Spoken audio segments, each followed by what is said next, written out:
la deuxième étoile, Barawa. On a pris les valises, direction le marais.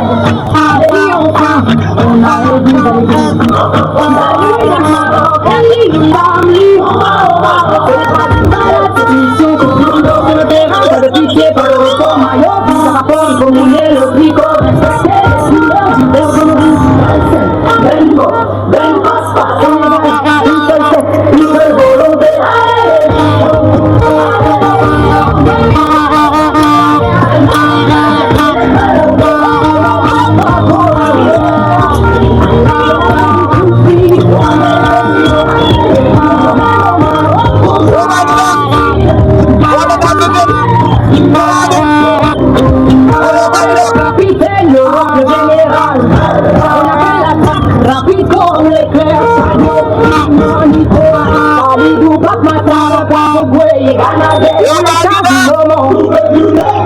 Mais la chérie, même à la 90e, le peuple vous regarde, il fout à la barre.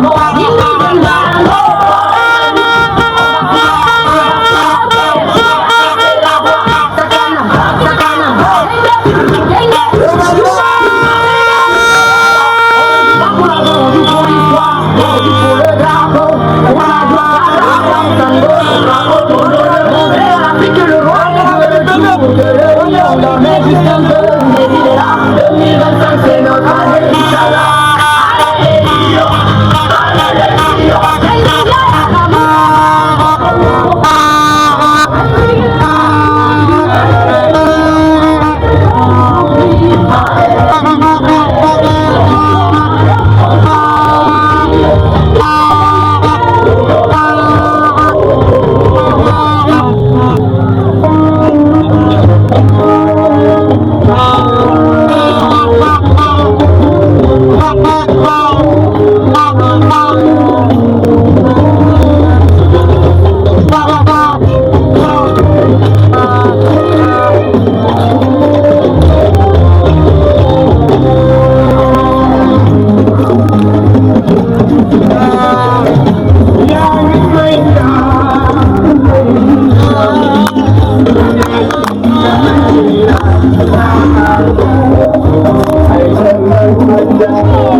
yi daa neex mais noo ko dundee kontaan du la bëgg loo kontaan du la bëgg loo kontaan waaw kontaan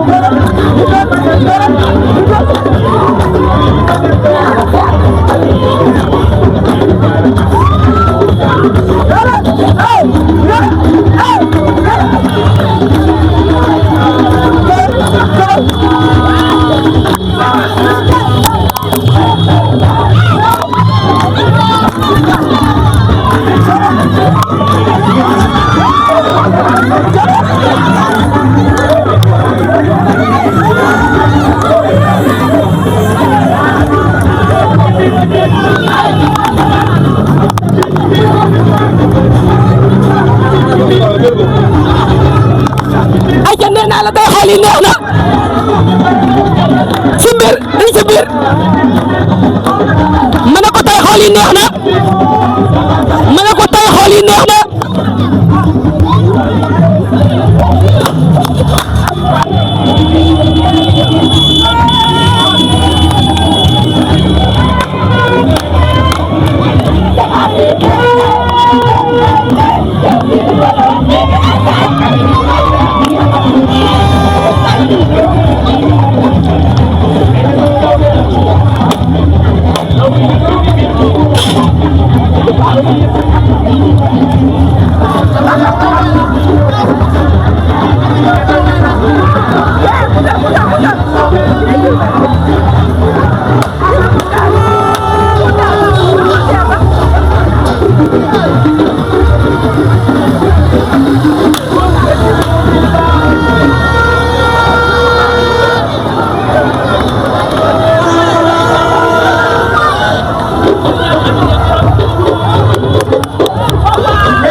maa ngi nii maa ngi ci jàmm ça va bien alhamdulilah waaw xanaa kontaan rek instant nañaa bëgg ndax yàlla moom du seetaan ku xam ne day kii nañ waxante dëgg rek xam nga victoire bi moom c'est normal moom ñu jël ko parce que tamit naa itam li ñu bëggoon def du yoon nañ waxante dëgg rek vraiment yàlla du seetaan barki yàlla nelawul yàlla dafa yeewu ñu waxante dëgg rek naka nga gisee arbitre bi arbitre bi xanaa sàcc rek dañ leen fay ma lii fay laa gis ma naar